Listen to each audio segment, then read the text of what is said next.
Muy buenas tardes, saludos nuevamente. Vamos a continuar con este encuentro con la tercera y última de nuestras conferencias. La tercera conferencia está relacionada con la temática neuromitos y educación. Y para esta conferencia tenemos el honor de presentar a don Jaime Fornaguera Trías, bachiller en biología de la Universidad de Costa Rica, con una maestría en fisiología de la Escuela de Medicina, también de la UCR. Un doctorado en neurofisiología de la Universidad Heinrich-Heine de Alemania, profesor de bioquímica en la Escuela de Medicina de la UCR desde hace 34 años, fundador y director del Centro de Investigación de Neurociencias de la Universidad de Costa Rica, investigador en el área de las neurociencias y tópicos de interés. Entre estos tópicos están enfermedades neurodegenerativas, neurodesarrollo, neurociencia y educación, entre otros. Tiene más de 70 publicaciones en revistas científicas y numerosas participaciones en congresos nacionales e internacionales. Es catedrático de la Universidad de Costa Rica desde el año 2000 y premio al investigador del año del área de salud en el año 2013. Bienvenido, don Jaime. Muchas gracias. ¿Todo se ve bien? Digamos, ¿está bien el sonido y todo? Perfectamente, le escuchamos y le vemos. Entonces voy a compartir a ver si pueden, me avisa si ven por favor la presentación. ¿Se está viendo? Se ve perfectamente, sí, señor. Perfecto, muy amable, muchísimas gracias. Primero que nada, bueno, agradecerles la invitación a esta tan importante actividad y además agradecer la presencia de tan numeroso público en este día, viernes, después de almuerzo. Espero poder mantener su atención porque todos sabemos, y eso no es un mito, que después de almuerzo pues uno tiene un problema de atención un poco mayor que antes del almuerzo, que estábamos esperando ir a comer. Pero en todo caso, espero que el tema sea de su interés y hoy me voy a referir a algo muy importante que hemos estado abordando en los últimos años, que tiene que ver con los neuromitos y cuál puede ser su relación con la educación. Entonces, este va a ser el tema fundamental. Antes que nada, quiero presentar, como siempre, una de los más importantes investigadores de neurociencia de principios del siglo XX, Santiago Ramón y Cajal, que decía que todo hombre puede ser, si se lo propone, escultor de su propio cerebro. Y con esto me refiero siempre al hecho de que podemos tener cualquier persona tratando de hacer mediación, utilizar cualquier tecnología para facilitar el aprendizaje, pero en última instancia, los responsables de nuestro aprendizaje somos nosotros mismos. Y les traigo esto aquí. Hagamos de cuenta que era presencial esta charla y que en esta charla estoy yo dándoles algún tema y están todos ustedes observando lo que yo les presento. ¿Cuánto de lo que yo les presento le quedará a cada uno de ustedes? No tengo idea. ¿Cuántos de ustedes podrán tratar de integrar algo de esto en su práctica docente? Tampoco tengo idea. Entonces vean que mi parte es venir aquí y tratar de motivarlos, pero al final la actitud que ustedes presenten ante lo que yo voy a mostrarles es lo que importa. Y esa actitud es la que en última instancia nos da la posibilidad de una toma de decisiones. Y esa toma de decisiones es la que determina nuestra práctica docente, tanto en la pedagogía como en la didáctica. Ya en la mañana, entre Joana y Viviana, les mencionaron muy bien lo que era el sistema nervioso. Yo voy a recordar cosas muy pequeñas. Aproximadamente nuestro sistema nervioso tiene 86.000 millones de neuronas. Neuronas, ¿verdad? Porque no, dentro del cerebro no tenemos solo neuronas, sino que tenemos también 100.000 millones de células gliales, que son células nerviosas, pero que hasta ahora se creía que no participaban en la conducción de un impulso nervioso. Entonces tenemos un montón de neuronas y un montón de células gliales que se comunican entre sí para dar en última instancia los resultados que ustedes ven en la conducta, en nuestros comportamientos, temperamentos y demás, que están asociados con todas esas células. Importante traer entonces esta información al ambiente educativo. Yo siempre me preocupo cuando me toca al principio del semestre hacer el cronograma y el programa de un curso, porque me dicen, bueno, por favor, denme los contenidos que van a ver en el curso. Y eso es lo más importante, den el contenido, la cantidad. Y por lo general, la gente llena los programas de contenidos como si eso fuera lo importante solamente. ¿Qué tantos contenidos? Y hemos dejado de lado el tratar de entender cómo esos contenidos son asimilados por el cerebro y cómo esos contenidos pueden entonces ser aprendidos de mejor manera, pero sobre todo enseñados de mejor manera. Yo considero personalmente, y sé que Viviana y Joana en la mañana lograron darles a ustedes una perspectiva de lo que el aporte de las neurociencias podría o no ayudar a la educación. Y otra vez es la pregunta de una actitud y una toma de decisiones.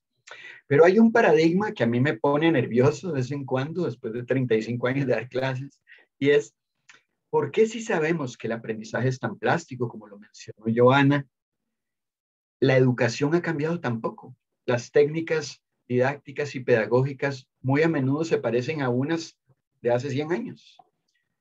Entonces, eso es algo que tiene que estarnos molestando desde el punto de vista positivo para ver qué podemos cambiar para tratar de modernizar las técnicas, pero para que esas técnicas sean sobre todo efectivas.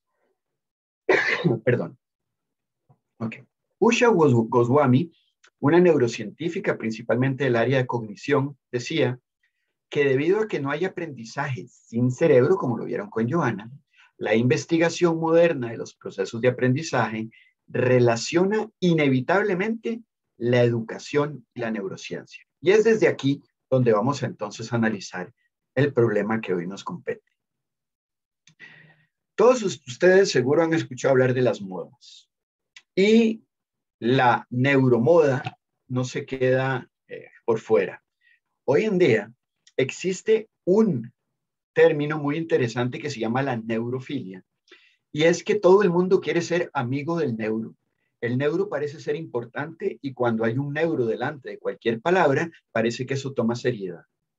Entonces existe hoy neuroviajes, neuromarketing, neurotécnica, neuroarte, neuropublicidad, neuroalimentos, neuroriqueza, neuroocio, neurooratoria.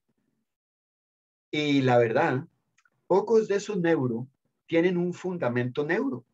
Tienen fundamentos que en este momento no voy yo ahora a cuestionar, pero hay que tener cuidado con estas modas, que aunque hay que tener cuidado, sí hay cosas importantes que se generan que sí tienen que ver con neuro y que seguro Viviana les explicó muy bien, en la parte de la neuroeducación y neuropedagogía.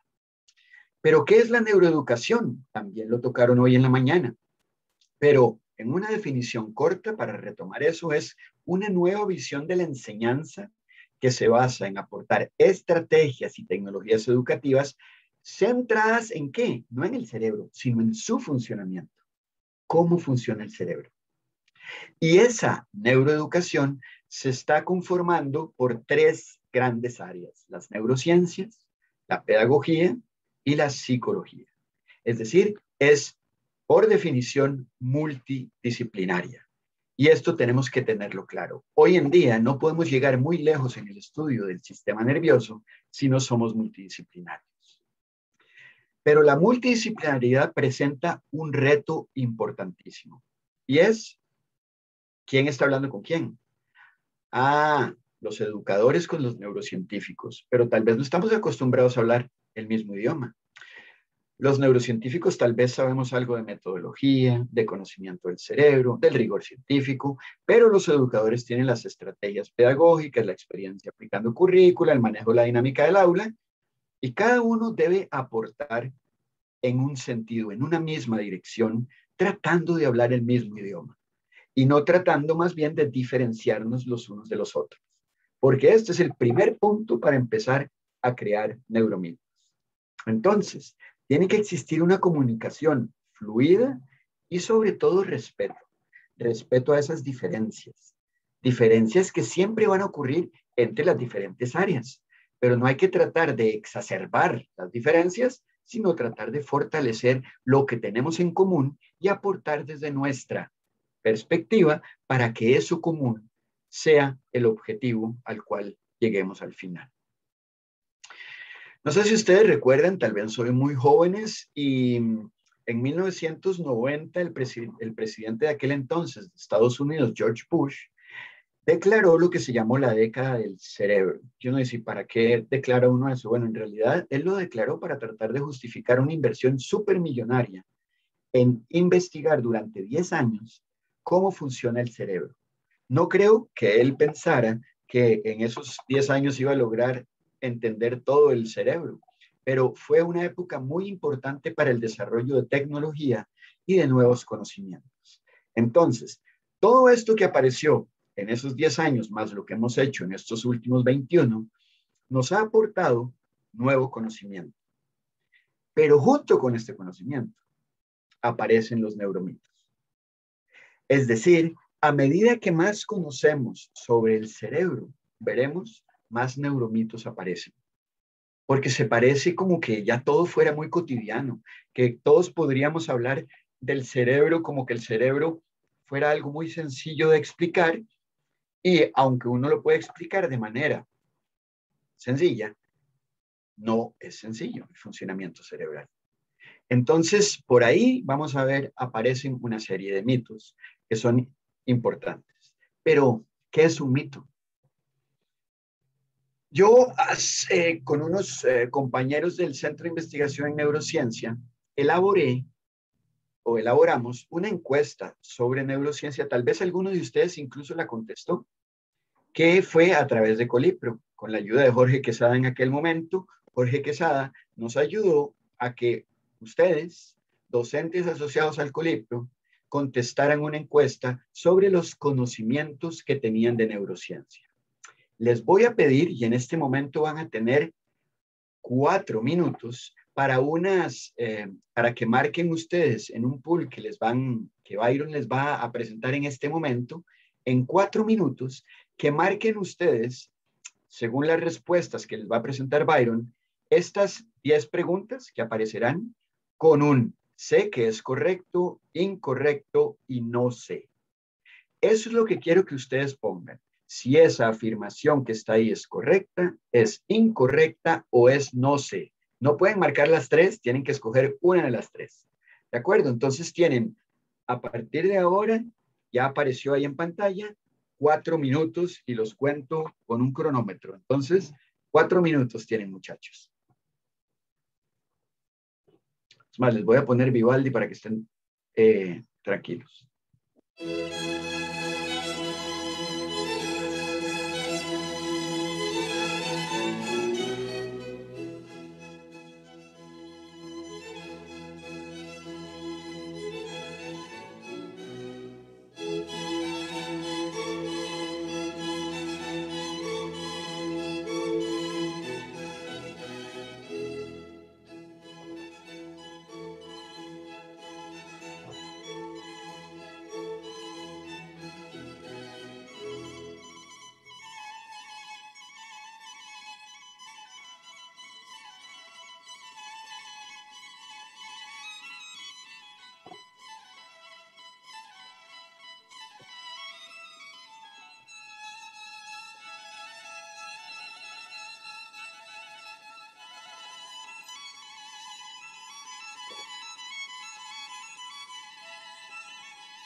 Tienen todavía un minuto.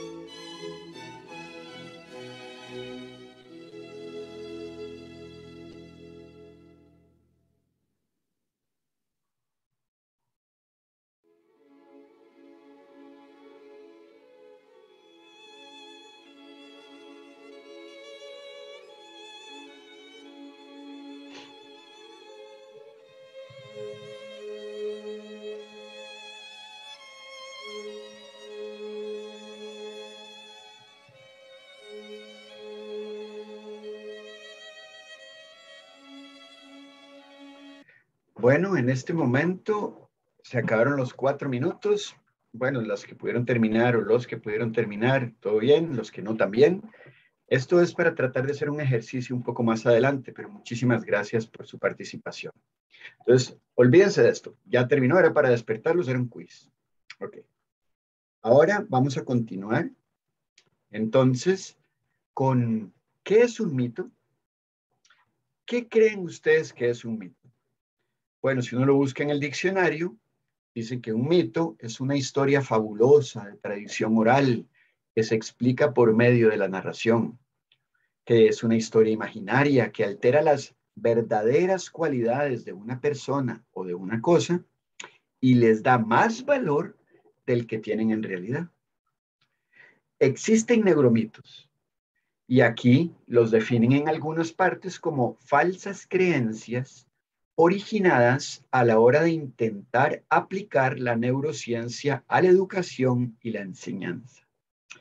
Esta definición la escogí porque habla de la educación y la enseñanza, pero en realidad quiero que tengan claro que los neuromitos no existen solamente en educación. Existen neuromitos en bioquímica, en fisiología, en biología molecular. Todo lo que tenga que ver con estas falsas creencias alrededor del funcionamiento del sistema nervioso es un neuromito. Pero las que se aplican a la educación, por supuesto, van a tener unas consecuencias importantes porque están siendo incorporados en el proceso educativo. Entonces, a eso es a lo que me referiré ahora, ¿verdad? Neuromitos que tienen algo que ver con lo que puede modular, afectar o beneficiar al proceso educativo. Ok, pero preguntémonos, estas falsas creencias, ¿de dónde vienen? Entonces, hay varias posibilidades. Y una muy importante es, queremos las cosas fáciles. Ya les dije, el sistema nervioso es complejo, pero resulta que queremos una respuesta rápida a nuestras preguntas. Pues rápido buscamos en una literatura que no es científica, y por eso hay desconocimiento en la literatura científica, pero rápido nos dice, no, claro, el cerebro es esto. Y entonces ya decimos, sí, esto es. Muy a menudo nos leemos solo el título que aparece y después no nos leemos el resto. Además, muy a menudo interpretamos los datos no como los interpretan los científicos, sino como nosotros queremos interpretarlos a nuestra conveniencia. También existen intereses económicos inescrupulosos, gente que se aprovecha de esas creencias. ¿Para qué? Para alimentar algo y poder vender un producto. La prensa, que hace verdades a medias o sensacionalistas, ¿verdad? Porque le pueden decir a uno, ya, se encontró la cura del Alzheimer. Usted se lee el artículo y por supuesto no lo han encontrado, y después se leen el artículo de referencia donde lo sacaron y no tenía nada que ver con eso. Pero uno se leyó el título y no fue análisis crítico del resto. También hay una traducción errónea de muchos datos de animales a seres humanos, aunque es cierto que los modelos animales son muy importantes para entender el sistema nervioso humano y de la mayoría de los humanos, de los animales, perdón, es diferente y eso hay que tenerlo en cuenta. Luego, cuentos que se quedan ahí con la gente que le va pasando de un lado a otro sus creencias. Efectos correlacionales traducidos a causales. Por ejemplo, el gen este se asocia con la inteligencia. Ah, entonces el que tiene ese gen va a ser inteligente. No, es que no está diciendo que el que tiene ese gen no es la causa, es que está asociado. No es lo mismo. Importantísimo, generalización de la información. A veces se nos olvida que durante el neurodesarrollo del cual habló Joana, hay cambios en determinadas edades que son diferentes a otras edades, pero además en el género. Los cerebros de hombres y mujeres no son iguales. Ojo que yo no he dicho aquí que eso es una justificación para que el hombre sea mayor, más grande que la mujer, no, pero son diferentes, claro que son diferentes. Entonces hay que tener presente eso también. Luego, ustedes trabajan o nosotros trabajamos en el aula, pero los neurocientíficos trabajan en un laboratorio. No es lo mismo. Entonces a veces no podemos pasar los datos del laboratorio al aula. Y además, chismes científicos. Ah, y el otro me dijo que esto servía para curar el coronavirus. Voy a usarlo. Pero nunca lo probó, nunca leyó la literatura, nunca nada. Y puede ser simplemente un chisme que no tiene ningún fundamento. Pues pueden venir de tantas partes. ¿Y por qué se mantienen los mitos? El de dónde vienen es una cosa, pero una vez que llegaron, ¿por qué se mantienen? Una de las razones por las cuales se mantienen es porque tienen su origen en una idea científica que es auténtica. O sea, la idea es auténtica, pero no necesariamente los datos que se tienen al respecto de esa idea.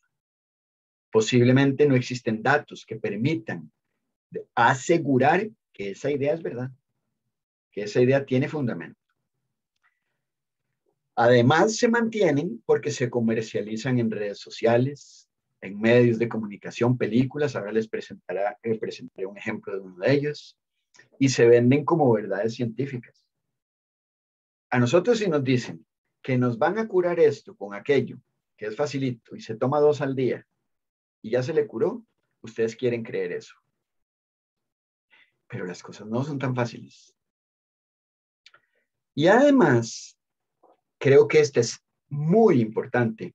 Es porque para poder romper un mito se requiere tiempo, se requiere estudio, se requiere análisis para tratar de evitar agarrar todo lo que nos digan como verdades. Y a veces no invertimos suficientemente de nuestro tiempo para eso. Porque, ok, eso ya lo hicieron otros, entonces ¿por qué voy a hacer yo? Lo que pasa es que hoy en día con las redes sociales, sobre todo esos otros pueden ser cualquiera, que ponen una idea y parece como que es verdad, nunca la probaron, no son ni científicos, no son ni educadores y no tienen ni idea de lo que están hablando, pero saben cómo vender un producto. Entonces, vean que es complejo, digamos, es un complejo de donde provienen de muchos lugares, pero también es fácil que se queden, porque nos gustan las cosas fáciles. Y eso hay que tenerle cuidado. Y en educación, mucho más. La responsabilidad de nosotros como educadores es gigantesca. Piensen ustedes, en este momento hay 360 personas en este auditorio. Y ojalá, bueno, no sé si todas son docentes, pero si todas fueran docentes, ¿cuántos niños, muchachos estarían ustedes enseñando o sirviendo de mediadores? Todos esos se pueden ver o afectados o beneficiados por sus decisiones. Eso no es una responsabilidad. Y hagamos de cuenta que la mayoría de ustedes tienen más de un año de trabajar en docencia, pero si trabajan 10, son 10 veces ese número de niños, de muchachos, de muchachas. Eso hay que tenerlo muy en cuenta a la hora de la toma de decisiones en educación. Y sí, hay una gran cantidad de información.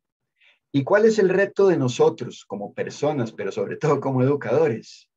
Preguntarnos cuál de esa información es realmente correcta, cuál tiene sustento y entonces con cuál me puedo casar por un rato, porque la tecnología y todo avanza tan rápido que puede ser que lo que hoy parece verdad, mañana ya no es tanto, y eso siempre pasará, pero sí hay que analizar las cosas y no solamente tomar lo más fácil, ¿verdad?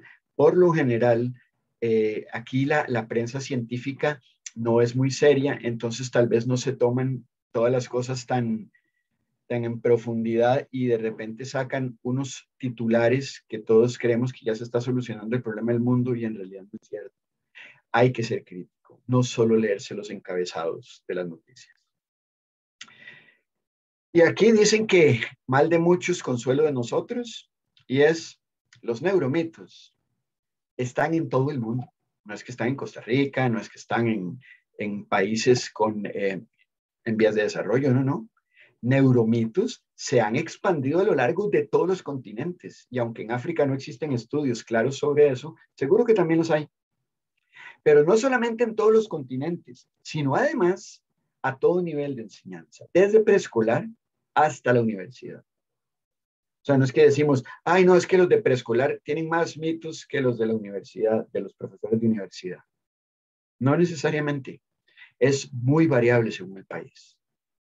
De hecho, los que más, y se han hecho muchos estudios a nivel mundial, los que más se actualizan al respecto de aspectos de neurociencias son las personas que tienen que ver con educación especial y además con educación preescolar.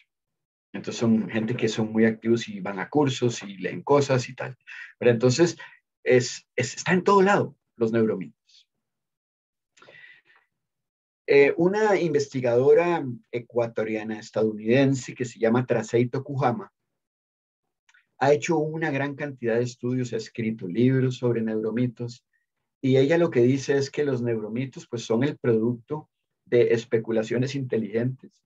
Es decir, alguien que se le ocurre una idea que no es loca, es una idea que uno dice, mira, si yo uso más de mi cerebro seré más inteligente. Mira, suena bien, ¿verdad? Eso es probable. Pero ¿será que está establecido? ¿Será que hay alguien que sabe que si uso más mi cerebro, soy más inteligente? Entonces, ella plantea el hecho de que los neuromitos, la única manera para acabar con los neuromitos es tratar de sensibilizar a la población, sobre todo primero a los educadores y luego a la población general, de lo que podría ser verdad o no. Y para eso se requiere educación. Pero lo interesante, y les decía yo hace un momento, es que los neuromitos, lejos de disminuir, y ella hizo un estudio muy interesante de cuántos neuromitos existen en educación en el 2008, cuántos existían, y ella logró detectar 28. ¿Cuántos cree ella en el 2016? ¿Más o menos de 28? 44 neuromitos relacionados con la educación. Y en el 2018, 70 neuromitos relacionados con educación. Qué raro. A medida que aumenta el tiempo, en lugar de disminuir los neuromitos, aumentan. ¿Por qué? Porque cada vez sabemos más sobre el cerebro y cada vez nos damos más, perdón la expresión, el taco, o nos damos la licencia de hacer especulaciones sobre lo que viene.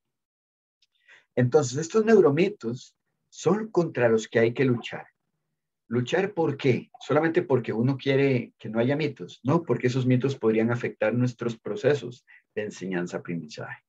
Entonces, hay que ser crítico con todo lo que oímos y con todo lo que vamos a implementar en nuestras aulas.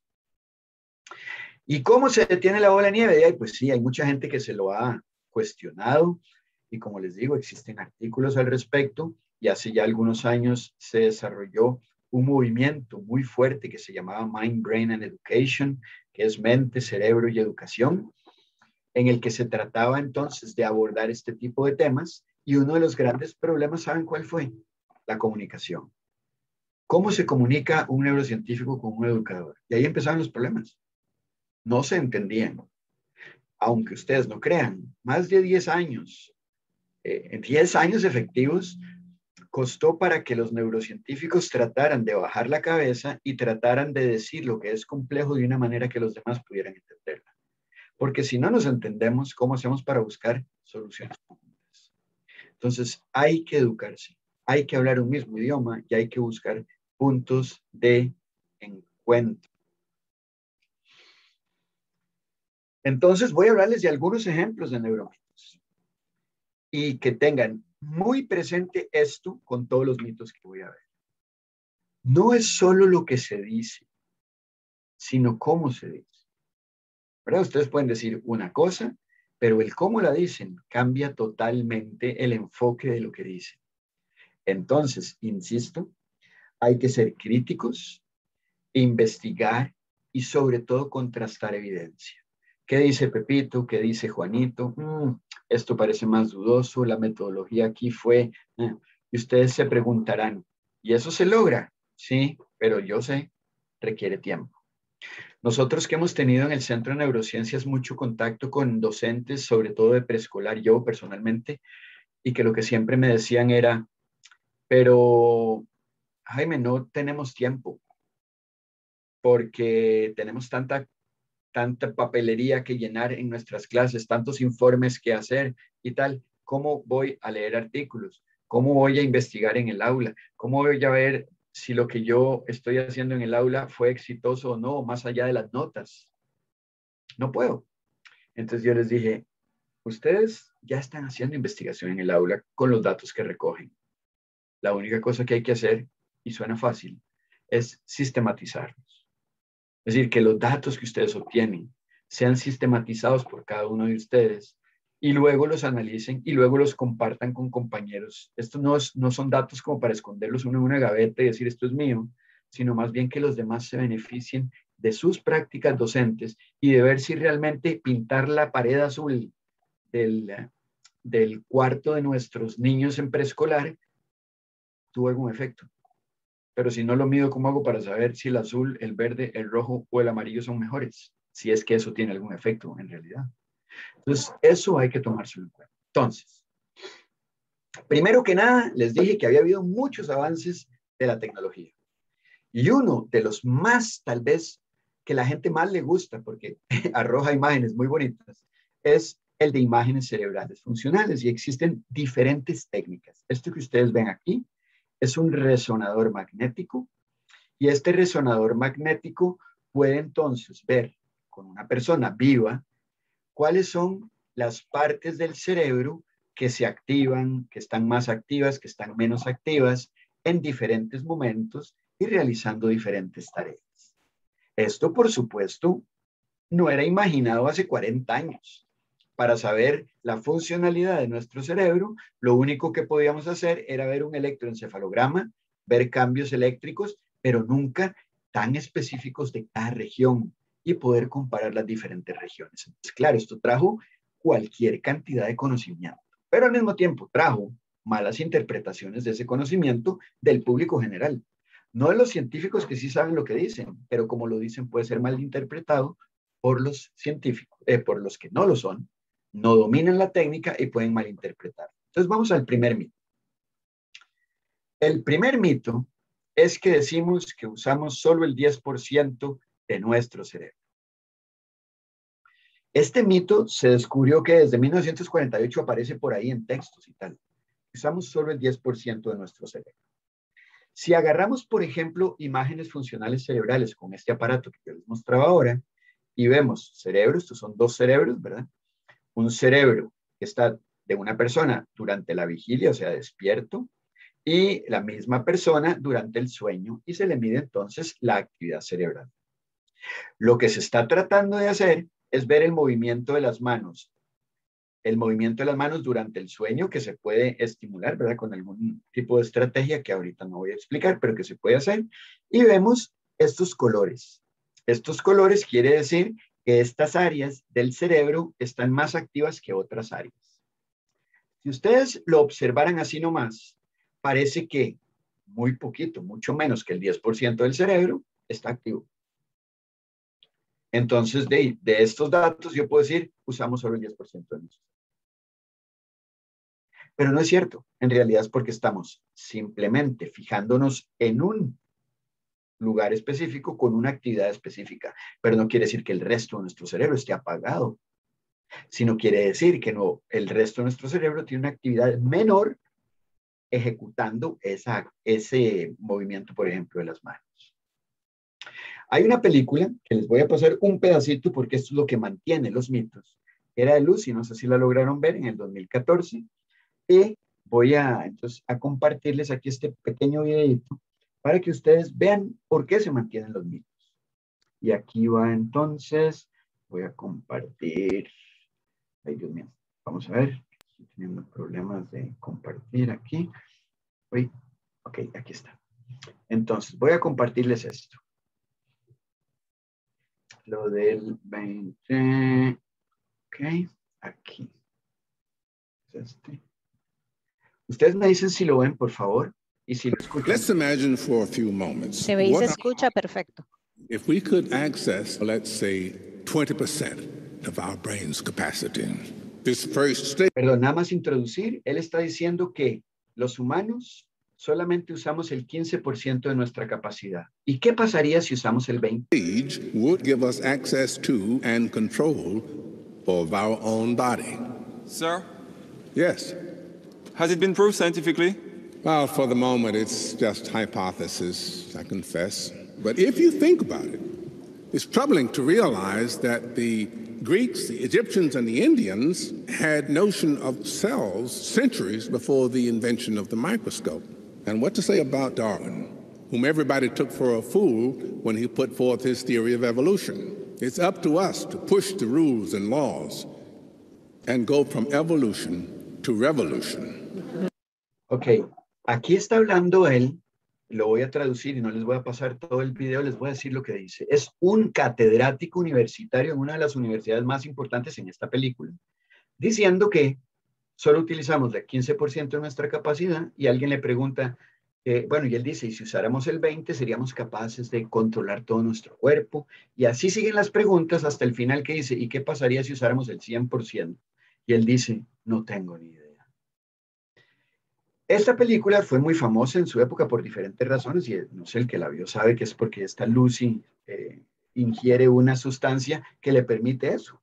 Supuestamente usar el 100% de su cerebro y entonces detiene el tiempo y hace cualquier cantidad de cosas. Películas como estas son las que hacen justamente que uno crea en cosas que son mentira. Y esas cosas que son mentira son las que hacen que los mitos se mantengan durante mucho tiempo. Nuestro cerebro no se usa ni en un 15, ni en un 20% de la capacidad. Primero, no sabemos cuál es su capacidad porque la capacidad es individual. Pero además, si ustedes agarran un cerebro en reposo, como este que ustedes ven aquí, ustedes ven que hay diferentes regiones que están activas, que son más del 10% cuando uno no está haciendo nada en reposo. Si ustedes ven la actividad en reposo de un cerebro de mujer y de hombre es diferente, pero es más del 10%.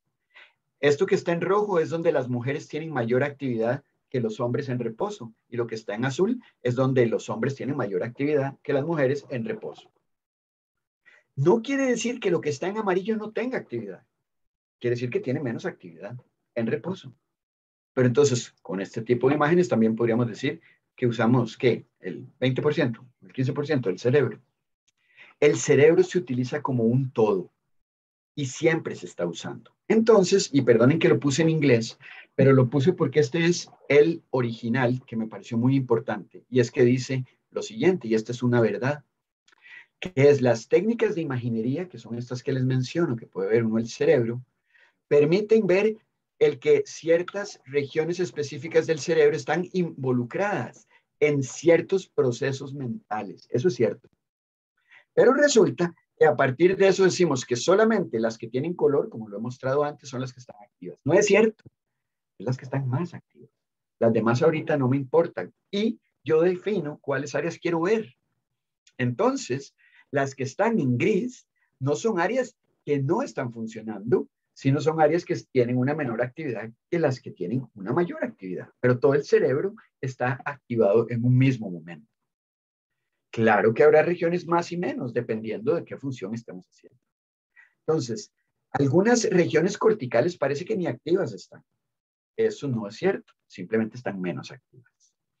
Y aquí dice algo que yo al principio ya les dije que era como mentira, que el 10% de nuestro cerebro está formado por neuronas, y por eso es que el 10% es lo que usamos. Hombre, existe un 50% de neuronas y 50% de glía, y todos están funcionando al mismo tiempo.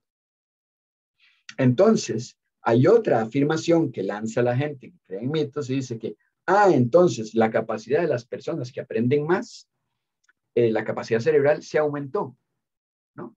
La capacidad cerebral es una, y esa capacidad o la usa o no la usa, y por eso existen, y eso sí es cierto, el cerebro hay que usarlo. Hay un dicho que dice, úselo o piérdalo. El cerebro, y lo vieron con Joana, crea conexiones cuando lo usamos. Y si no lo usamos, esas conexiones pueden perderse. Mito 2 dice que el hemisferio derecho y el izquierdo son sistemas separados para el aprendizaje. Desde el año 1600 hay datos que dicen eso.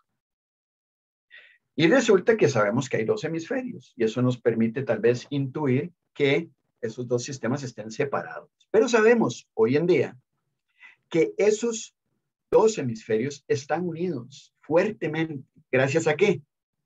Al cuerpo calloso. Y todos los hemisferios, los dos hemisferios, participan en diferentes funciones. Pero no solo participan en diferentes funciones, sino en funciones iguales. Por ejemplo, el mismo lenguaje que todo el mundo habla, entonces del hemisferio izquierdo para el lenguaje, ciertas áreas del procesamiento, del habla, de la sintaxis y todo eso están también compartidas entre los dos hemisferios. Gracias a esto, que es el cuerpo calloso. Una gran cantidad de conexiones que permiten esa interrelación entre los dos hemisferios para tomar decisiones. Ningún hemisferio va a trabajar de manera separada. Dentro de este mito vino también lo del lado izquierdo y el lado derecho, que entonces el lado izquierdo es más verbal, lógico, y el lado derecho es no verbal, intuitivo y artístico. Y esto aparece en 500,000 figuritas en Google. Y entonces parece como que aquel que tuviera una vena artística es que entonces su cerebro derecho está más activo. No es cierto y se ha comprobado. De hecho, los buenos matemáticos tienden a poder ser buenos músicos, pero solo si se interesan por la música. Y los intereses dependen de otro montón de cosas. Entonces, sabemos que esas conexiones entre los dos hemisferios no nos permitirían asegurar científicamente que alguien es derecho y alguien es izquierdo por lo que hace. Eso es algo que tenemos que tratar de sacarlo de nosotros, porque entonces empezamos a pensar que la persona que le gusta la poesía y la música no puede aprender matemáticas. Y eso no es cierto. No es cierto y puede llevarnos a errores con nuestros estudiantes. Aquí hay algunas, otra vez de ese mismo artículo, algunas aseveraciones que simplemente lo que plantean es eso. Existe una alta conexión entre los dos hemisferios y que esa conexión es la que nos permite reaccionar de mejor manera ante cualquier estímulo.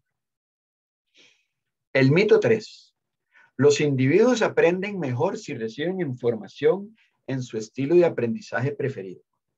Bueno, tal vez ustedes conocen esto de los estilos de aprendizaje, el visual, el auditivo, el kinestésico, que es una de las grandes clasificaciones, tal vez la más conocida. ¿Saben cuántas clasificaciones existen hoy día para estilos de aprendizaje en la literatura? 70 diferentes clasificaciones de estilos de aprendizaje. Todo esto de los estilos de aprendizaje surge un poco a partir de las inteligencias múltiples que en 1979 Howard Gardner describió. Y él empezó a decir que las inteligencias múltiples nos permitían enfrentar de diferente manera diferentes estímulos. Y habló de 8 o de 10 inteligencias múltiples, han ido creciendo. Y esas inteligencias múltiples tienen sustento científico. Existen muchos datos que permiten saber que hay diferentes capacidades que se tienen. Pero un estilo de aprendizaje fue un poco una deformación que él mismo, Gardner, dice, por favor no lo utilicen, porque los estilos de aprendizaje para lo que han servido es para estigmatizar personas, incluso se hace como diagnóstico en muchos colegios y escuelas, que van a entrar unos niños a la escuela y le hacen un examen de estilo de aprendizaje para saber si es kinestésico, visual o auditivo. Y eso no sería el problema. El problema es que después empiezan ¿a qué? A enseñarle en el estilo de aprendizaje que creen que es el fuerte. Y eso no está bien. Y existen datos. En esto de los estilos de aprendizaje, teóricamente, si un estudiante, por ejemplo, tiene un estilo de aprendizaje A, claro que si le hacen un examen en su estilo de aprendizaje, se esperaría que tuviera una muy buena nota. Pero si hay otro que tiene un estilo de aprendizaje B y le hacen entonces un examen de ese tipo, pues le irá mal, ¿verdad? Si esto fuera cierto, y yo pongo aquí V y K, digamos, visual y kinestésico, Si el método 1 fuera el estilo V y si el método fuera el estilo K, vean lo que pasa experimentalmente.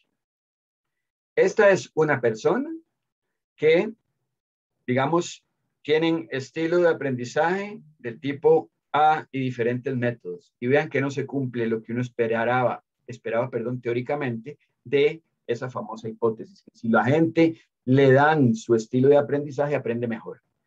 Hay un montón de datos que dice que eso no se cumple. El estilo de aprendizaje es cierto, es un gusto. A mí me gusta más aprender de esta manera, pero eso no quiere decir que es la única manera en la que se debe aprender, sino que tiene que tratar de integrar otros sistemas para aprender de maneras integradas. Y esto es lo que dice Don y colaboradores, que me parece muy importante. Hay un gran peligro en el mal uso de los conceptos sobre estilos de aprendizaje. Específicamente, debemos evitar convertir estas ideas en estereotipos que le quiten la oportunidad a los estudiantes de desarrollarse totalmente, solo exponiéndolos a ambientes educacionales en consonancia con sus fortalezas que aparecen en esos diagnósticos.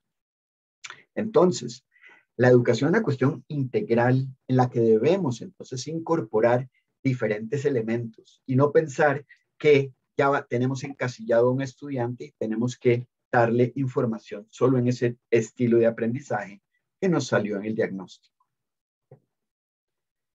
Sobre este otro mito, el número 4, Joana ya les comentó un poco, yo solamente les voy a hablar, y esto ha habido grandes pecados en la educación, y es que todo lo importante acerca del cerebro se determina alrededor de los 3 años de edad. Hay gente que ahora lo corre a los 5 años, y ese momento parece ser tan importante que entonces después de esa edad hay cosas que no podemos hacer.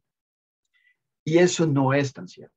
Es cierto, y Joana lo mencionó, que hay periodos sensibles donde hay más conexiones que se crean, hay mayor posibilidad, y un niño, si aprende un idioma antes de los 5 años, posiblemente lo aprenda con mucho mejor acento que si uno lo aprende como adulto. Eso ocurre. Pero ¿cuántos de ustedes no han aprendido inglés como adulto? Y tal vez su pronunciación no es perfecta, pero pueden aprenderlo. Entonces, otra vez, encasillar un periodo crítico después del cual ya las cosas no van a ocurrir es un gran error, porque entonces de ahí cerremos y no le enseñemos a usar la computadora a nuestro abuelito. Y la mayoría de los abuelitos saben usar la computadora y el celular. Entonces, Joana también habló de plasticidad, y esa plasticidad ocurre a lo largo de toda la vida. No ocurre en un momento particular. Claro que hay picos de actividad, de conexiones, etcétera, pero ocurre a lo largo de toda la vida. Si no, ¿por qué hacemos bachillerato por madurez? ¿Por qué puede seguir aprendiendo la gente a los 50 años lo que aprendió un niño a los 13? Ahí sí creo que hay un error, porque hay un error de cómo les enseñamos. Deberíamos utilizar la experiencia del que tiene 50 y quiere hacer un bachillerato por madurez para darle contenidos similares, pero de manera diferente. Y ahí sí tenemos un error en las prácticas didácticas y pedagógicas. Entonces hay diferentes tipos de plasticidad y a lo largo de toda la vida, y los tenemos que utilizar. Los tenemos. Otra vez, use el cerebro o piérdalo. Piérdalo quiere decir se pierden conexiones, dejan de fortalecerse algunas otras. Y claro, no todos tenemos que hacer lo mismo. No todos tenemos que aprender un deporte. Cada uno tiene sus propios intereses, y esos intereses determinarán nuestras conexiones y nuestras capacidades también. Esto lo presentó Joana también como la corteza madura de manera diferente. Y en esta etapa de la metáfora de la biblioteca, claro, si hablamos de genética, es que hay algunos genes que se expresan temprano en el desarrollo y otros tarde. Normalmente no nos leemos Caperucita, a menos que tengamos un hijo a los 50 años. Nos lo leímos antes. Y eso es lo que hace la genética. La genética saca genes en etapas del desarrollo que es apropiado sacarlas para ese momento particular. El mito 5, y creo que es el último del que vamos a ver, es que hay gente que dice que cuando dormimos nuestro cerebro se apaga. Esta es la actividad eléctrica del cerebro. Vean qué pasa durante el sueño. Todo esto son etapas del sueño. Se apagó el cerebro, ¿no? Ahí está, eléctricamente activo.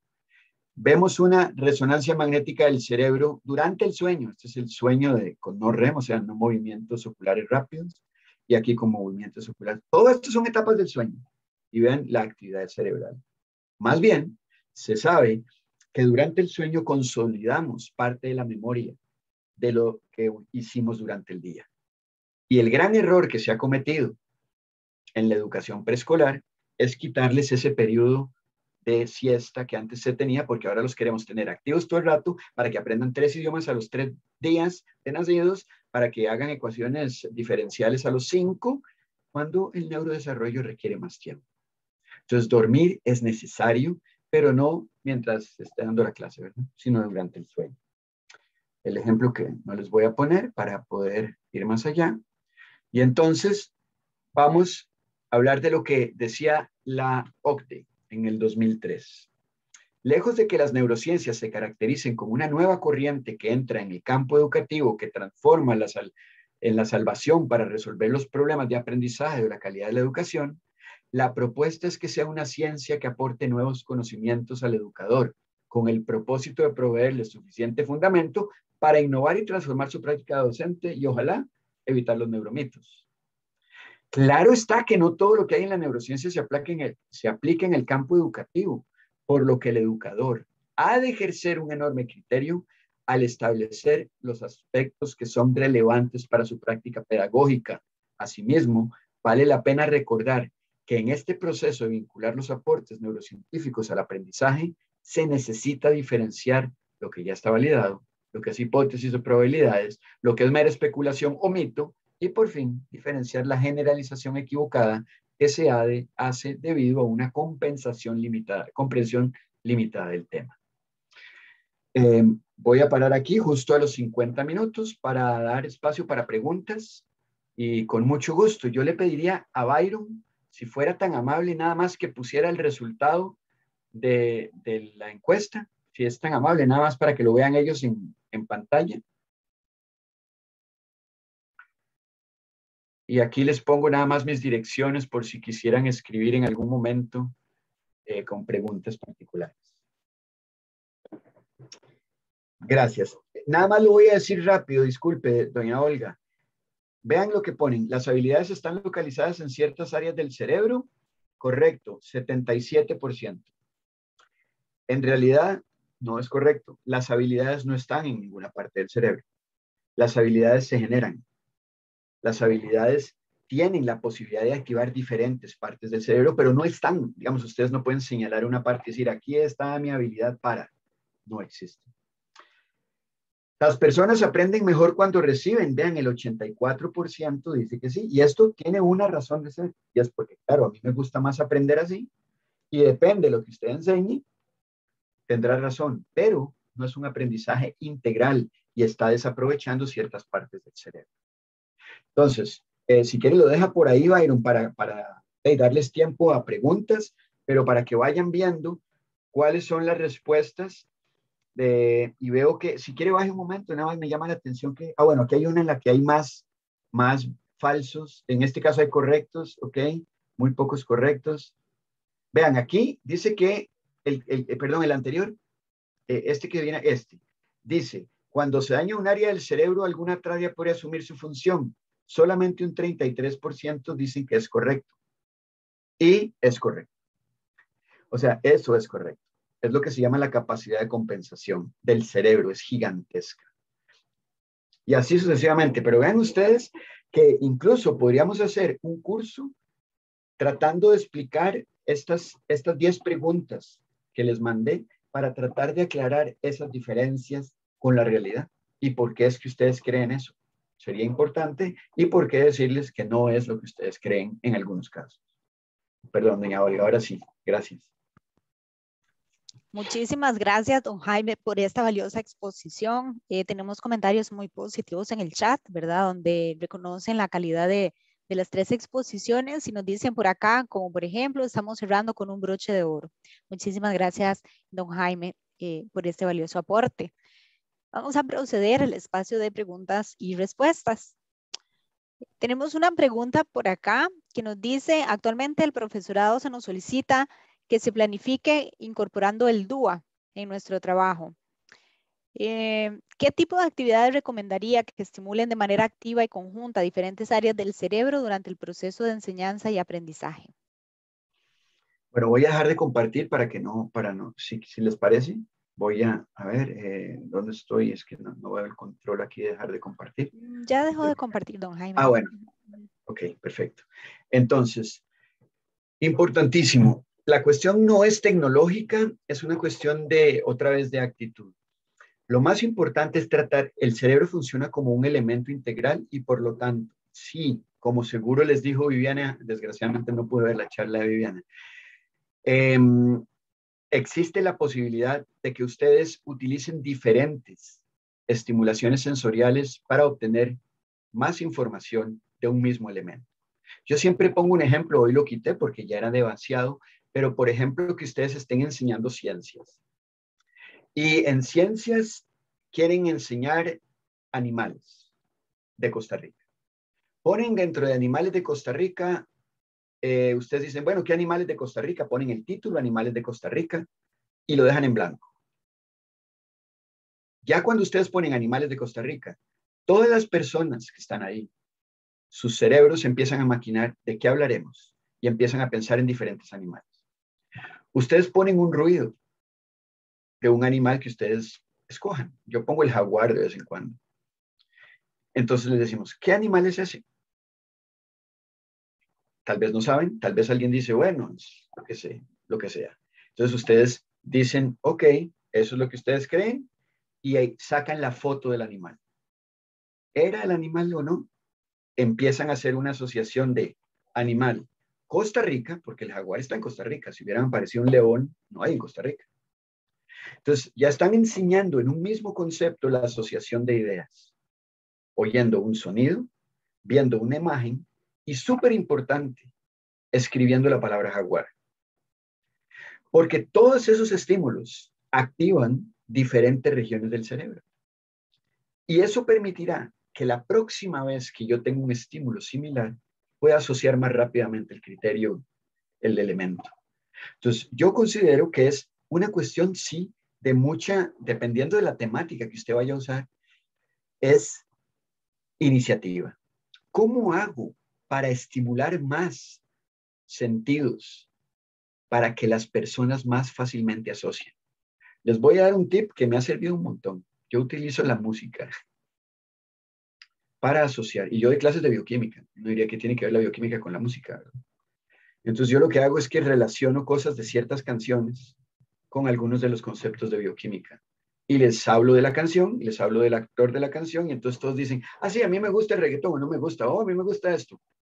Y después les aparece la idea que les había metido de bioquímica, simplemente porque la asocian con algo que les gusta o no les gusta, porque algunos dicen, no, me odio el reggaetón. Entonces, justamente el odio también es un elemento importante que puede hacer que ustedes se acuerden más de un concepto o de otro.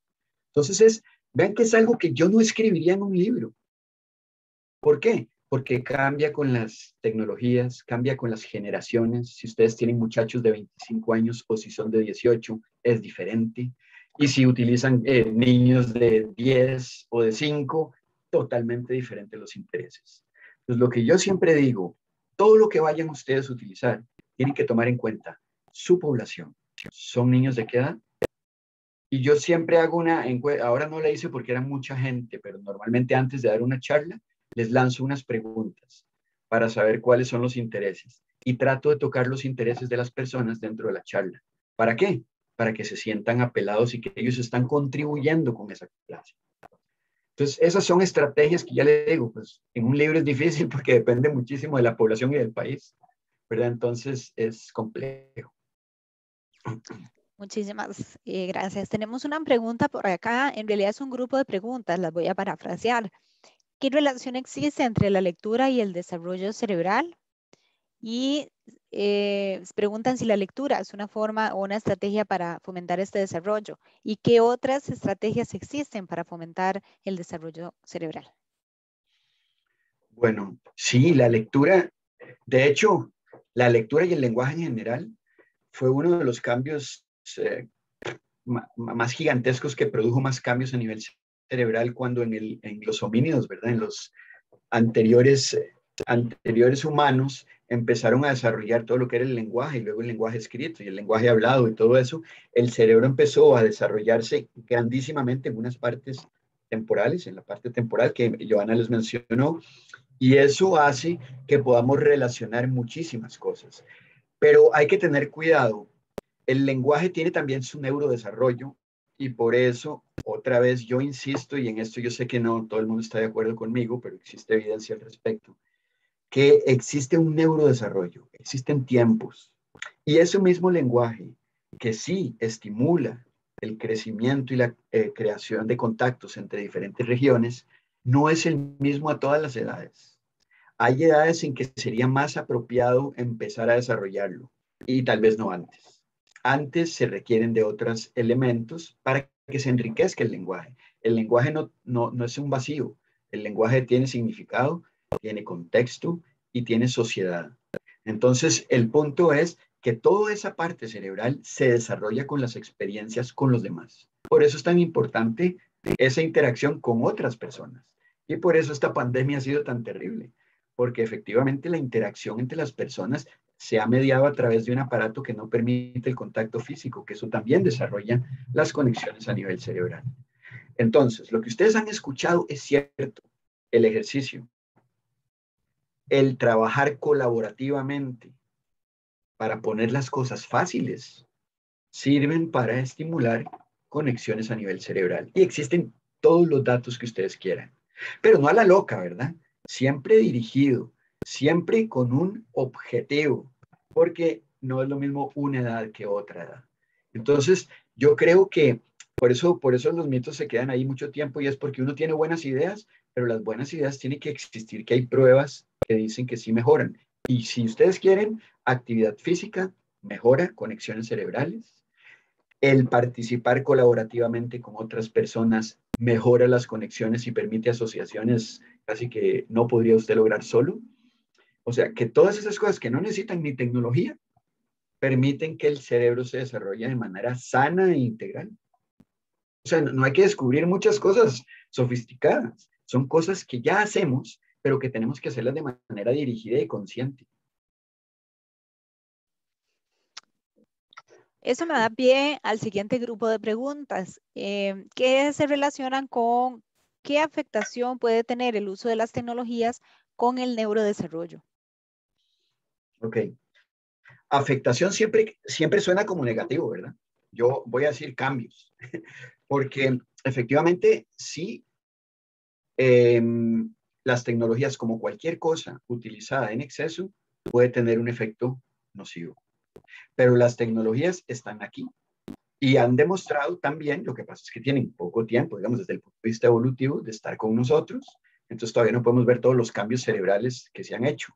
Pero sí vemos los cambios actitudinales y todos ustedes dicen, ay no, mi chiquito nació y ya sabía estripar el celular. Lo que ustedes no saben es que el chiquito, que nunca tuvo un celular, también hacía el movimiento del celular, pero como nunca tuvo un celular, no conservó ese movimiento. Entonces ahora le sirve y lo mantiene antes. ¿Y para qué voy a desperdiciar yo ese movimiento si no me da ningún valor? Entonces la tecnología no es mala y sí produce cambios a nivel cerebral, cambios de actividad y como todo, tiene que ser utilizado con mesura. Yo sería un irresponsable al decir que la tecnología es mala. Lo que sí creo es que, por ejemplo, sustituir el juego con otros compañeros por la tecnología es malo, porque entonces están poniendo en peligro esas otras conexiones que se establecen por la colaboración física. Entonces, como la tecnología no va sola, sino que yo me quedo solo en mi cuarto o hablando con otro niño que está jugando conmigo, pero no hay contacto físico y es muy frío. Es que recordemos que las emociones están detrás de todo lo que aprendemos. Y desde yo por ejemplo ahora, de ahí hay 300 personas, 353, no les veo ni las caras, no tengo idea si se están aburriendo, si están contentos o les va bien. Y eso me afecta en cómo yo enfrente un problema. Y lo mismo les pasa a los niños, ¿verdad? Los niños oyen una voz a través de una computadora y acaso saben si está triste, si está feliz, si somos amigos o no lo somos. Entonces, por favor, Estén conscientes, la tecnología sí modifica nuestro cerebro, pero no quiere decir que afecte nuestro cerebro si es utilizada de manera correcta y, digamos, controlada. Y ese es un deber de nosotros como educadores y como papás, es controlar el uso de las tecnologías. Muchísimas gracias por la explicación. Tenemos una pregunta relacionada con mitos. Dice, ¿es verdad o es un mito el hecho de que una persona que es buena en matemática es mala en español o viceversa? No, es totalmente falso. Es totalmente falso. Existen muchos estudios y justamente lo que les iba a decir, que no dio tiempo, nunca da tiempo, pero de todas maneras, nosotros nos hemos centrado en dos de las inteligencias múltiples de Gardner, y es la lingüística y la matemática. Eso parece ser que es lo único importante, ¿verdad? Y él habla de otras cosas más importantes también, o igualmente importantes, que son esas otras 7 inteligencias, que no son esas dos. Y efectivamente dependerá de varias cosas. Una, genética, y aunque no nos guste, sí, tenemos una genética particular cada uno de nosotros, y condiciones ambientales. Es decir, no es tanto que el que hace una cosa no puede hacer la otra, es cómo se favorece en un espacio, ¿verdad? En su ambiente, una actividad o la otra. Es decir, hay papás que tal vez me dirigieron mucho a leer a mí y nunca le agarré el gusto a la matemática, pero no es porque no pueda, es porque mi ambiente me dirigió hacia eso y agarré un gusto por eso. Pero no quiere decir que si ahora se me ocurre que quiero hacer matemáticas no lo pueda hacer. Tal vez me va a ser más difícil que si hubiera empezado muy temprano, pero no es causa-efecto, ¿verdad? Lingüística y entonces matemática están por lados diferentes. Para nada, tiene muchísimo que ver con el ambiente en el cual nos desarrollamos. Y por eso me preocupa, y gracias por la pregunta, porque a mí me está preocupando muchísimo lo de STEM, ¿verdad? Todo el STEM, que ahora todo parece ser ciencia, tecnología y el resto. O sea, somos personas y si solamente nos dedicamos a hacer esa parte de ciencia y tecnología, ¿qué pasa con todo lo que nos llena la filosofía, las ciencias sociales, el arte, la música? A mí me preocupa porque parece que es como que eso es lo que da trabajo y la última encuesta de trabajo demuestra que los trabajos que se están necesitando más en este momento son educadores, por ejemplo. Entonces, hay que tener cuidado con eso, ¿verdad? La ciencia no se pelea con la lingüística, pero la ciencia no es la solución para todo. Y que lo diga yo, que soy disque científico. No, Jaime, preguntan por acá si usted podría, por favor, referirse a la comunicación entre hemisferios cerebrales a través del cuerpo calloso y si esta comunicación es distinta en hombres y en mujeres.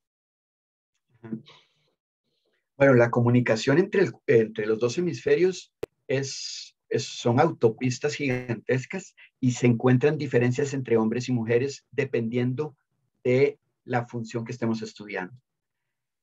La verdad, antes se creía que existían más diferencias funcionales entre el cerebro de la mujer y del hombre. Hoy en día ya no tanto, pero la comunicación a través del cuerpo calloso es muy interesante porque es más la comunicación entre ambos hemisferios en las mujeres que en los hombres. Es decir, las mujeres que tienen problemas en un lado del cerebro, el otro lado del cerebro más fácilmente compensa esa función. Si a un hombre se le daña una de las partes del cerebro, el derecho o el izquierdo, le es mucho más difícil compensar las funciones a través de ese cuerpo calloso. Entonces sí se ha descubierto que la mujer, y por eso hay estudios, ¿verdad?, de hemisferiotomía, que les quitan un hemisferio. Sobre todo las niñas tienen muchísimo mejor desempeño después de que les quiten medio hemisferio que los niños, aunque lo hagan a la misma edad. Justamente porque son capaces de compensar, porque han repartido casi todas las funciones mejor en los dos hemisferios. El hombre es un poco más localizado en ese sentido. Tenemos otro grupo de preguntas que se asocian a la idea general de qué es lo que hace que un cerebro sea más desarrollado que otro cerebro. ¿Es algo hereditario? ¿Es algo de contexto? ¿A qué se debe? Sí, primero, la pregunta que yo le devolvería es, ¿qué quiere decir un cerebro más desarrollado? Primero, no sé a qué se refiere, porque más desarrollado, No sé, si se refiere al tamaño, el tamaño no tiene nada que ver con las habilidades, eso ya se ha comprobado. Entonces, si eso es desarrollo, pues no. Si es desarrollado en cuanto a una actividad particular, dependerá sí muchísimo de lo que vimos ahora, que es esa plasticidad que depende de su ambiente. Es decir, ¿qué decidió hacer usted? Ah, decidió hacer esto. Entonces esa región del cerebro muy posiblemente se le desarrolle más que a otras personas que no hacen eso. Pero si usted hace algo muy manual, sabemos que en nuestra corteza cerebral hay una parte que es motora, entonces la parte motora se le va a desarrollar más que a otra que no le interesa lo manual. Pero por eso es que decir el desarrollo cerebral no es como más desarrollo cerebral, soy inteligente en las 9 inteligencias múltiples o 10. No, depende de mis intereses, de mi ambiente y por supuesto también de mi genética. Entonces, hay que tener cuidado con saber qué quiere decir un cerebro más desarrollado primero, porque no lo tengo muy claro. Tenemos una pregunta acá que dice que tiene una preocupación porque las personas ya no toman apuntes durante sus procesos de enseñanza-aprendizaje y que quisiera saber si esto puede influir en el aprendizaje significativo de las personas. Sí, muy buena pregunta. Si la pregunta de la persona que la pregunta ha visto diferentes resultados ahora comparados con aquellos que sí tomaban apuntes, yo diría que es un dato científico que tal vez analizaría. Es decir, ¿será que hay diferencias? Porque si no hay diferencias, es una manera de aprender diferente y es respetable. Digamos, si les va bien y entendieron y pueden ejecutar lo que usted pretende en sus lecciones, es una nueva manera. Lo que sí es importante es que yo hablé de asociaciones. No sé si a ustedes les ha dado de repente por leer un libro, leen un libro y de repente en voz baja, digamos, no en voz alta, y de repente no se acuerdan qué fue lo que leyeron. Ahí mismo. O sea, no tiene que esperarse mucho rato. ¿Qué fue cuál era el personaje? No me acuerdo. Si ustedes lo leen en voz alta, ¿qué pasa? Estimulan el sistema auditivo. Entonces el sistema auditivo con el sistema visual, porque está leyendo, ya son dos sistemas que se están activando y que permiten hacer una asociación. Muy a menudo los estudiantes que leen en voz alta, claro que no lo puede hacer en clase porque está todo el mundo, captan mucho más el mensaje. Lo mismo pasa con la escritura. Es decir, la gente que toma apuntes, pero claro que eso cambia, ¿verdad? Con la tecnología, porque ahora ya no se escribe así, sino que se escribe así. Y es aquellos que escriben tienen la oportunidad, otra oportunidad que es, están escuchando de la profesora, están escribiendo o no escribiendo, pero están escribiendo y les permite activar otra parte motora que hace que aprendan mejor porque tienen más asociación. Pero vea que no todos somos iguales. Algunos, Dios libre, los pongo usted a leer en voz alta. Se enredan ellos mismos. Pero hay gente que lee con música. ¿Y cómo hacen para entender lo que están haciendo? Otra vez, y esto también es algo que hay que entender, y es que somos individuales. De cada uno. Y eso, por eso le digo que lo de estilos de aprendizaje no es que esté mal. Lo que está mal es como se ha empleado. Y es, sí, hay gente que le gusta más así, y hay gente que le gusta más así. O sea que puede ser que esos estudiantes que no tomen apuntes, tal vez no les afecte el rendimiento, el no tomar apuntes, pero si les afecta, nuestro deber como docente es sugerirles que por favor tomen apuntes, que eso podría ayudarles. Sugerirles y explicarles el por qué. Pero ellos pueden decir, no, miren, yo no voy a clases y me saco 100.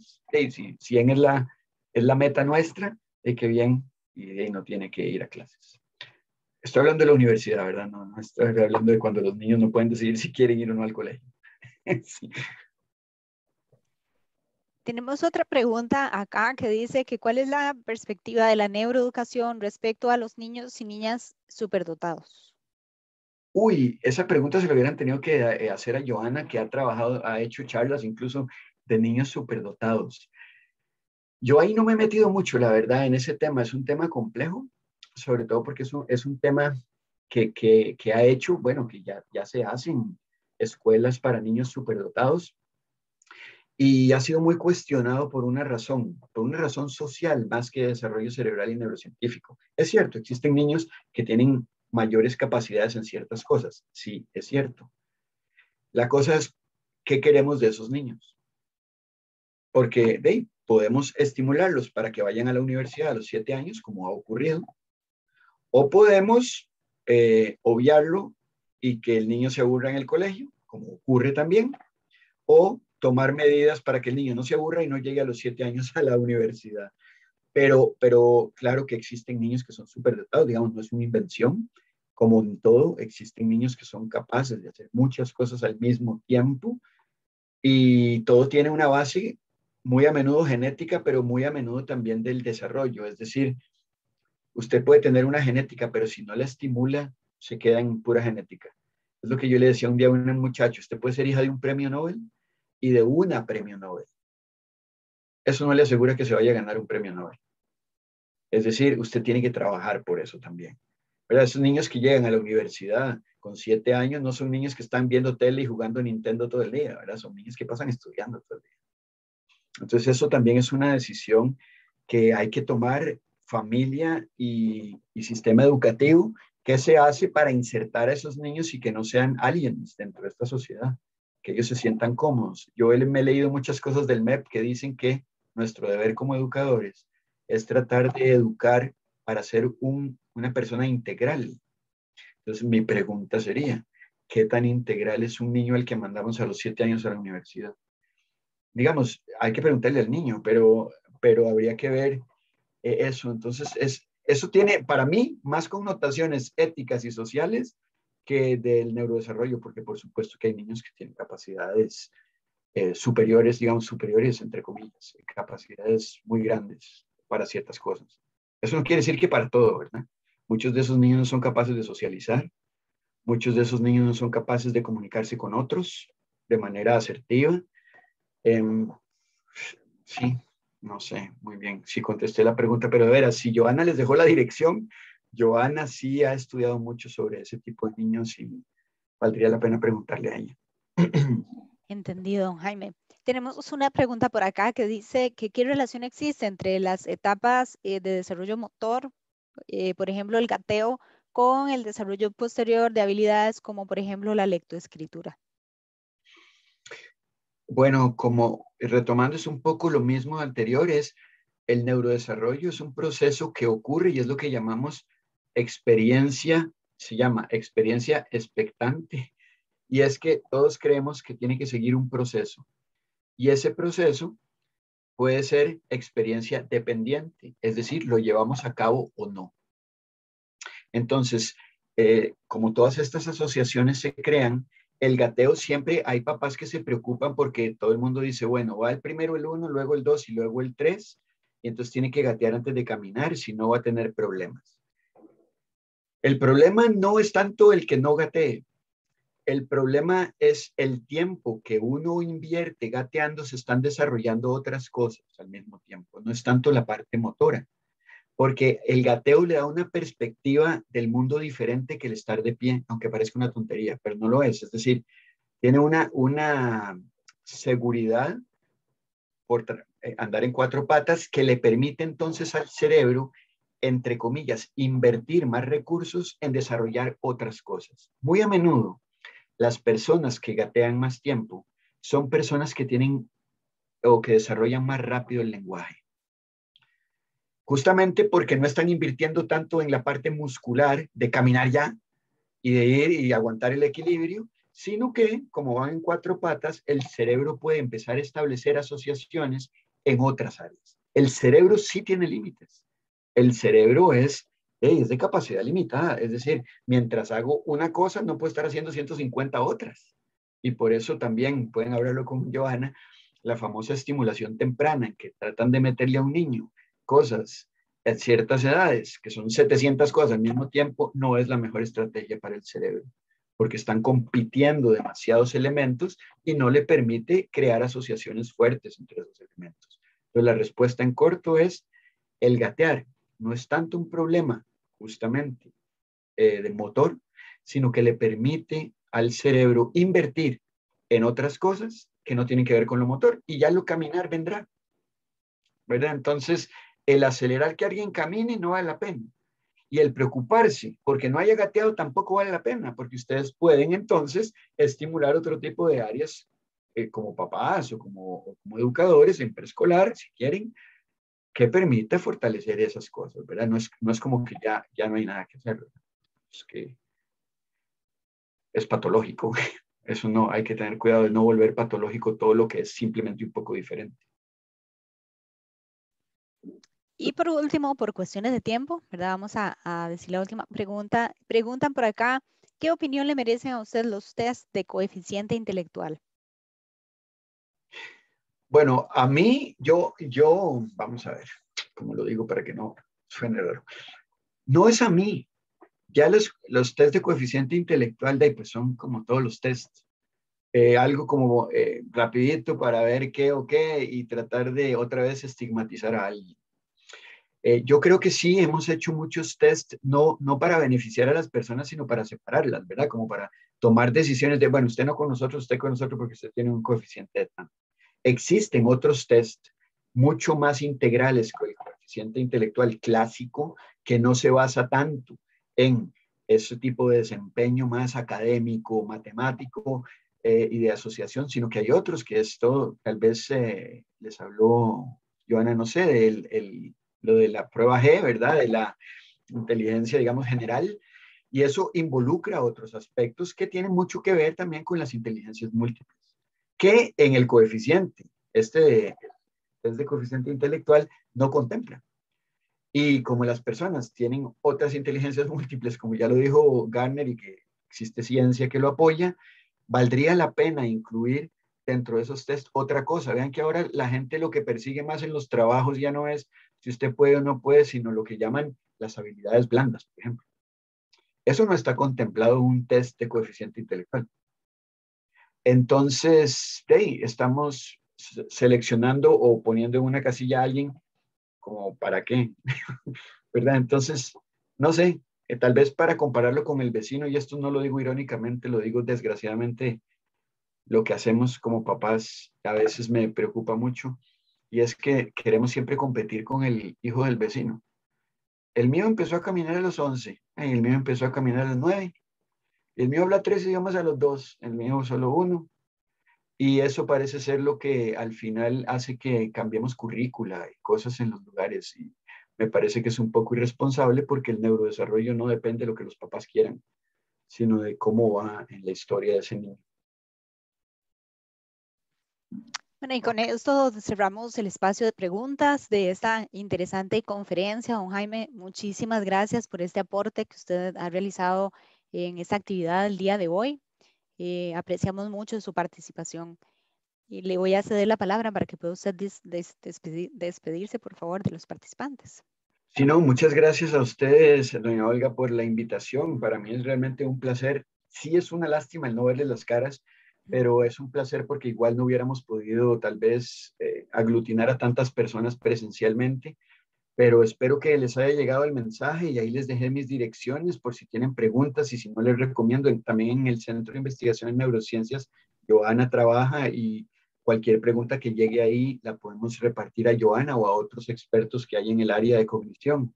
Entonces, estamos abiertos a apoyar y si podemos aportar y esperemos que hablando un mismo lenguaje podamos entendernos para mejorar la educación de este país y que los niños no solamente sean buenos en lo que hacen, sino que estén contentos con lo que hacen. Excelente, muchísimas gracias de verdad. Bueno, de nuestra parte, vamos llegando ya al fin de este encuentro que ha sido de muchísimo provecho. Agradecemos montones su participación. Agradecemos montones el aporte de doña Joana y doña Viviana también. Voy a cederle las palabras a doña Yerlin. No sé si la tenemos por ahí. Adelante, doña Yerlin. Bueno, muchísimas gracias. Yo creo que a nivel regional podemos decir que nos sentimos sumamente satisfechos por los aportes que nos han brindado las personas expositoras. Nos sentimos también satisfechos de la participación. Tenemos aproximadamente 355 personas conectadas en este momento. Ha valido la pena todo este espacio con la información que hemos recibido. Uno de los puntos importantes como profesionales en la educación es la actualización, la profesionalización, y creo que hoy con toda esta información de personas actualizadas que tienen el conocimiento, que han estado trabajando en investigaciones, nos vienen a aportar grandes herramientas en lo que es la mediación pedagógica, en lo que debemos de abordar nosotros a nivel de aula con nuestros estudiantes. Entonces, agradecerles enormemente por este espacio y ponerlos en acción. Muchísimas gracias. Gracias a usted, doña Yerlin. Y recordarles que el día de mañana les va a estar llegando un enlace a su correo electrónico para que nos puedan dejar su opinión acerca de este encuentro. Sus opiniones siempre nos ayudan a mejorar y para nosotros es importante conocerlas. A las personas que estén contestando este enlace, en unos días les estaremos compartiendo las presentaciones para que puedan repasarlas y aplicarlas en la medida que lo consideren pues práctico y útil para su quehacer. De parte de la Junta Directiva de Colipro, de parte de la Dirección Ejecutiva del Departamento de Desarrollo Profesional y Humano, les extendemos nuestro agradecimiento por la participación, por la atención brindada. Quedamos a sus órdenes. Buenas tardes.